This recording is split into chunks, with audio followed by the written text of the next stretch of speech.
दोस्तों नमस्कार, मैं पत्रकार दिनेश विद्यार्थी हेलो न्यूज वर्ल्ड के इस अंक में आपका स्वागत करता हूं। आप देख रहे हैं हेलो न्यूज वर्ल्ड, सोच बेहतर कल की।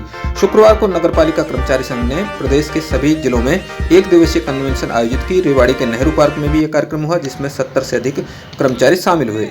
इस संघ के वरिष्ठ उपाध्यक्ष सुनील चंडालिया ने कहा कि संघ के आह्वान पर 19 से 29 अक्टूबर तक प्रदेश में सफाई कर्मचारी हड़ताल पर रहे। बाद में सरकार से लंबित मांगों को लेकर बातचीत हुई। उन्होंने कहा कि हमारी सभी मांगें सरकार ने मान ली हैं। सीवर हादसे रोकने और समय पर वेतन देने संबंधी अन्य मांगों पर भी सरकार सहमत हो गई है। आप देखिए हेलो न्यूज वर्ल्ड की ये रिपोर्ट। आप हमारी खबरों को लाइक और शेयर करना न भूलें और इस चैनल को आज ही सब्सक्राइब कर लें। देखते रहिए हेलो न्यूज वर्ल्ड, सोच बेहतर करती। हड़ताल जारी रही, लेकिन पता नहीं आपके यहाँ क्या हुआ, क्या आप लोगों की हड़ताल राज्य पूरे हरियाणा प्रदेश में सरकार ने जब हमारी मांगों का समाधान नहीं करने की सोचा तो एक काली दिवाली के रूप में भी दिवाली मनाई, जिसमें कि हमारे सभी संगठनों ने इस सरकार ने दमनकारी नीति अपनाई। गुड़गांव में भी हम सुबह दिन और रात पहरा दे रहे थे।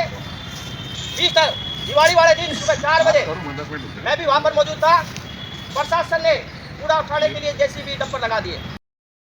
आज ये कार्यक्रम है आपका, क्या कार्यक्रम?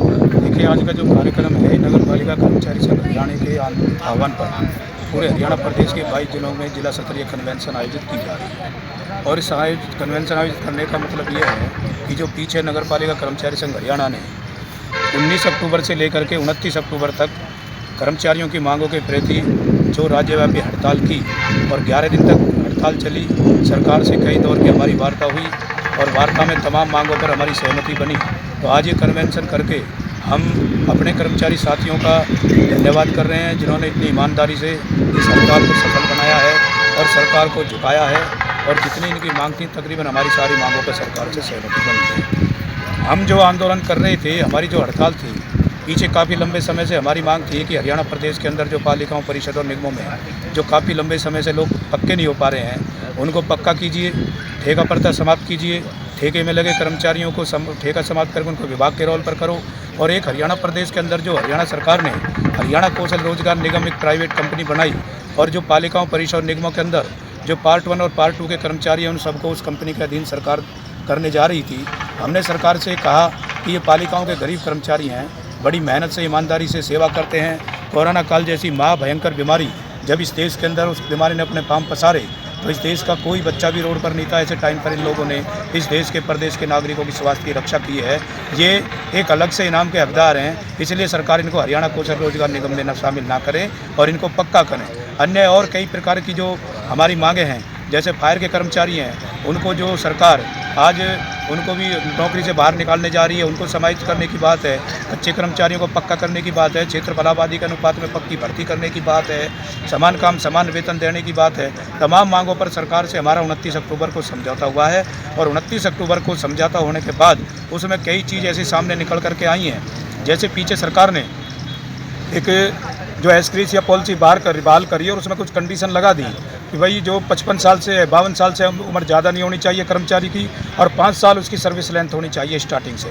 हमने इस फैसले में अब के वो भी कराया है कि जो 52 साल की कंडीशन थी उसको 3 साल बढ़ा करके 55 साल करा दी है और जो 5 साल की सर्विस लेंथ कर रहे थे उसको हमने 2 साल का उसका पीरियड करा दिया है। और कई प्रकार की बातें इसमें हमारे कर्मचारियों के लिए निकल करके आई हैं। इसलिए आज ये कन्वेंशन हम कर रहे हैं। एक तो इसलिए कर रहे हैं कि कर्मचारियों को हम ये भी बताना चाहते हैं कि सरकार ने जो 29 तारीख को जो समझौता किया है, अगर सरकार उनको ईमानदारी से लागू नहीं करेगी तो हम फिर एक बार आंदोलन करेंगे। और हम दोबारा से अपने कर्मचारी साथियों का इस बात के लिए धन्यवाद भी करने आए हैं। इसलिए आज ये जिला स्तरीय कन्वेंशन हमने रेवाड़ी के अंदर बुलाई है। सुनील जी, सवाल ये है कि सरकार के साथ बार बार वार्ता हो रही है, सफाई कर्मचारी लगातार परेशान होते हैं, उनको वेतन जो है समय पर नहीं मिलता है, उनको जो साजो सामान है वो नहीं मिल रहा है। तो सरकार से जो अब हाल में वार्ता हुई थी उसमें इस सामान को लेकर भी कोई चर्चा हुई है? बिल्कुल, निश्चित तौर पर हम ये कह सकते हैं कि जो सरकार से हमारी वार्ता हुई है, तमाम पहलुओं पर वार्ता हुई है। और सबसे जो खास वार्ता है वो इसमें यही हुई है कि जो प्रदेश के खासकर सफाई कर्मचारी और सीवरमैन लगातार सबसे जोखिम भरा काम करता है, क्योंकि सीवर के आप देख रहे हो, हाई दिन कोई ना कोई हादसा होता है सीवर के गड्ढे में उतर करके, और उसका कारण यह है कि उनको सेफ्टी उपकरण नहीं दिया जाता। अब के सरकार से हमने यही बात रखी है कि सफाई कर्मचारी और सीवरमैन को काम करते वक्त पूरी तरीक़ा से उनको सेफ्टी उपकरण दिए जाएँ उनको मास्क, गमबूट, जूता या सीवर के अंदर अगर कर्मचारी उतर कर काम करेगा तो उसको सेफ्टी उपकरण, सेफ्टी बेल्ट वगैरह जो भी उनका सामान बनता है वो दिया जाए। और सरकार ने इस बात को माना भी है कि हम इस बात को स्वीकार करते हैं कि गलती है और आगे से ऐसा कोई अप्रिय घटना ना घटे, आगे से कोई ऐसा हादसा ना हो, इसलिए सरकार ने बिल्कुल हमें ये आश्वासन दिया है। और जो अभी हमने 29 तारीख को जो हमारी ये वार्ता हुई है उसकी 7 नवंबर को प्रोसीडिंग जारी हुई है, उसमें भी सरकार ने ये माना है कि आगे से सफाई कर्मचारी और सीवरमैन को पूरी तरीक़ा से सेफ्टी उपकरण दिए जाएंगे। समय पे वेतन का बात है, समय पे वेतन की सरकार ने हमने पहले मांग करी थी, उसकी चिट्ठी जारी कर रखी है।